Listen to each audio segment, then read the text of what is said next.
எல்லாருக்கும் நமஸ்காரம். இன்னைக்கு நம்மாழ்வார் அருளிய திருவாய்மொழியில் கோவில் திருவாய்மொழி பகுதியில் 5வது நூறில் 8வது பதிகத்தில் 4வது பாட்டு. பிரபந்தத்தில் அதனோட வரிசை 3197. பாட்டை சொல்கிறேன், கேட்டுங்கோ.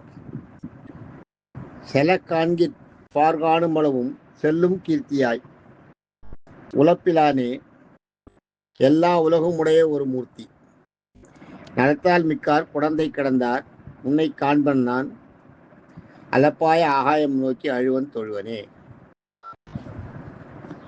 இந்த பாட்டு செலக்காண்கி பார்காணும் அளவும் செல்லும் கீர்த்தியாய் உலப்பிலா எல்லா உலகமுடைய எம்மானே எல்லா உலகமுடைய ஒரு மூர்த்தி. நலத்தால் மிக்கார் குடந்தை கிடந்தார் உன்னை காண்பன் நான் அலப்பாய ஆகாயம் நோக்கி அழுவன் தொழுவனே என்பது பாட்டு. இந்த பாட்டுக்கு அர்த்தத்தை பார்ப்போம்.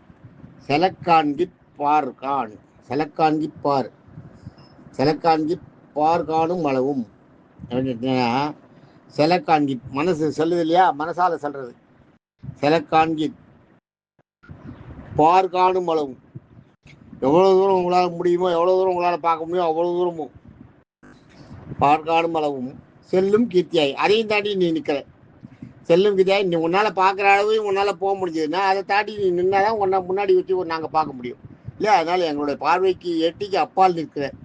அப்படி செலக்காண்கி பார்காணும் அளவும் செல்லும் கீர்த்தியாய், அந்த மனசு 8 மலையையும் தாண்டி போகக்கூடிய அந்த தகுதி, அந்த சக்தி படைத்தவன், கீர்த்தி படைத்தவன் அர்த்தம். செலக்காண்கி பார்காணும் அளவும் செல்லும் கீர்த்தியாய் உலப்பிலானே. உழப்புன்னா முடிவு, ஞாபகம் வச்சுக்கோங்க. உழப்புன்னா எண்டு. உழப்பிலானேன்னா முடிவு இல்லாதவனே. உழப்பிலானே எல்லா உலகமுடைய ஒரு மூர்த்தி. எல்லா உலகன்றது 7 லோகங்களையும் சொல்றார்.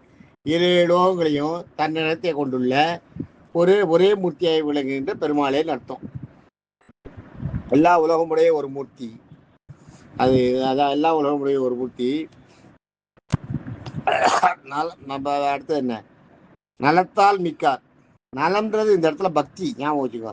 நலத்தால்னா அவங்க சௌரியமா செல்வத்தோட இருக்கிறதுன்றது கணக்கு கிடையாது. நலத்தால்னா நலம்னா பக்தி. நலத்தால் மிக்கார், பக்தி அதிகமாக இருக்கிறவங்க. அதனால அந்த பக்தி அதிகமாக இருக்கிறவங்க குடந்தை கிடந்த, அப்படிப்பட்ட மனிதர்கள் வசிக்கின்ற திருக்குடந்தையில். கிடந்தாய்னா சாரங்கபாணி, கிடந்தாய்னா படுத்து கிடந்தாய். திருக்குழந்தையில் இப்போ கும்பகோணத்தில் சாரங்கபாணி பெருமாள் இருக்கார் இல்லையா, அவரை சொல்கிறீங்க. அப்படிப்பட்ட நல்ல பக்தி நிறைந்த மக்கள் வாழ்கின்ற கும்பகோணத்தில் படுத்து கிடைக்கின்ற பெருமாளேன்னு அர்த்தம். உன்னை காண்பன் நான், உன்னை நான் பார்த்துருக்கேன் அங்கே. அதுதான் அதான் உன்னை காண்பன் நான்னா, உன்னை நாங்கள் பார்த்துருக்கேன். கிடந்தார் உன்னை காண்பன் நான். அடுத்தது என்ன? அலப்பாய. அலப்பாய ஆகாயம் நோக்கி. அலப்பாயன்னா பாதி மயக்கம்னு வச்சுக்கோ. அதாவது மிதமிஞ்சி போகிறது இல்லையா, அந்த நிலைமை தான் அலப்பாயன்னுவாங்க. அலப்பாயன்றது இந்த இடத்துல மயக்கத்தை தரக்கூடாது. மயக்கத்தால் என்ன செய்யறதுன்னே புரியாத ஒரு மாதிரி மயக்கத்தோட சொல்றோம் இல்லையா, அதுதான் இங்க அலப்பாய. ஒரு மேல இருக்க அன்பினால என்ன செய்யறதுன்னே தெரியலையா, அப்படியே நீ எப்போ வரப்போறேன்னு பார்த்துட்டு ஆகாயம் நோக்கி, மேலே ஆகாயத்தை நோக்கி அழுவன். நீ எப்போ என்னை கொண்டு, அதாவது அந்த பக்தி மிகுதியால் அழகுது. அது அழுகன்னு கணக்கெடுத்துக்கூடாது. பக்தி மிதமிஞ்சி போய் பக்தி போகும்போது என்ன செய்யணும்னு புரியாது. அதனால தான் அது மயக்கன்றது.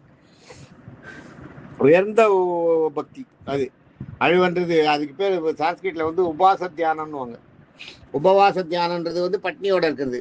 உபவாச தியானம்ன்றது அப்படியே நீங்க மனசால நினைச்சு தானா உங்க கண்ணில் தாரதாரையா தண்ணி கொட்டும். அதான் அந்த பெருமாளை நினைச்சு அப்படியே அது பண்றா இல்லையா, அதுக்கு பேர் உபாச தியானம் பேரு. அது மாதிரி உபாச தியானத்தை தான் அலப்பாய் மிக்காய். அலப்பாய் ஆகாயம் நோக்கி, ஆகாயத்தை நோக்கி அப்படியே அம்ப பக்தி மிகுதியாகி அந்த மனசு உயர்ந்து போய் நிற்கிறது இல்லையா, அதான் உபாச தியானத்தில் இருக்கிற இடத்துல ஆகாசத்தை நோக்கி அழுவன். அழுதுட்டு அழுது உன்னை பார்த்து அப்படியே அழுதுட்டு தொழுவன்னா கை கூப்பிட்டு, நீ உன்னை ஆகாயத்திலே பார்த்துட்டு கையை கூப்பிட்டு நிற்ப. அப்படின்னு அர்த்தம்.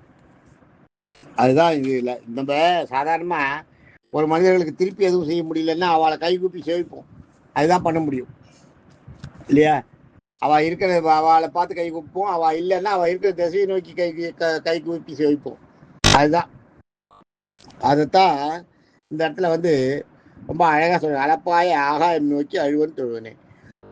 நீ வரப்போறேன்ட்டு உன்னை ஆகாயத்தை நோக்கி அப்படியே கையை தொழுதுட்டு அப்படியே நிற்பேன் அப்படிங்கிறத சிலக்காண்கி பார்க்காணும் அளவு செல்லும் கீச்சே உலப்பிலான எல்லா உலகமுடைய ஒரு மூர்த்தி நலத்தால் மிக்கார் குழந்தை கிடந்தார் உன்னை காண் பண்ணான் அளப்பாய ஆகாயம் நோக்கி அழுவன் தொழுவனே. இது பாட்டு. நாளைக்கு அடுத்த பாட்டை பார்ப்போம். தேங்க்யூ. இதனோட கன்க்ளூஷன்னா அதான். கண்ணு கட்டுற தூரம் வரைக்கும் நாங்கள் உன்னை பார்க்கலான்னு நினச்சா அதையும் தாண்டி போய் நிற்கிற ஒரு கீர்த்தி பெற்றவர். எவ்வளவு நாங்கள் மனோவேகன்றது ரொம்ப ஜாஸ்தி. அந்த மனோவேகத்தை விட தாண்டி அதையும் தாண்டி மனதாலேயே எட்ட முடியாத அளவுக்கு அதையும் தாண்டி நிற்கிற ஒரு பெரிய சக்தி படைத்தவர் நீ. அந்த மாதிரி முடிவில்லாதவனே, எல்லா உலகத்தையும் கையில் வச்சுட்டு இருக்கிறவனே, எல்லா உலகத்துக்கும் தலைவன் அவளுக்கு போய் நல்ல பக்தி நிறைந்தவர்கள் உள்ள திருக்குழந்தையில படுத்திருக்கிற சாரங்கபாணி பெருமாளே, உன்னை நான் பார்த்துருக்கேன். என்னுடைய பக்தியால, என்னுடைய அந்த உபாச தியானத்தால ஆகாயத்தை நோக்கி நீ வருவியான்னு உன்னை பார்த்துட்டு ஆகாசத்தை நோக்கி தானால கண்ணில் தண்ணி கொட்டுறது. உபாச தியானத்தால கண்ணில் தானா தண்ணி கொட்டுறது. தண்ணி கொட்டிட்டு அப்படியே உன்னை பார்த்துட்டு நீ வரப்போறியான்னு பார்த்துட்டு உன்னை பார்த்து நீ எப்போ வருவியோன்ட்டு கையை கூப்பி தொழுதுட்டு உன்னை எதிர்பார்த்துட்டு இருக்கேன் அப்படின்றதாக இதனோட கன்க்ளூஷன். தேங்க்யூ. நாளைக்கு அடுத்த பாட்டு பார்ப்போம். தேங்க்யூ.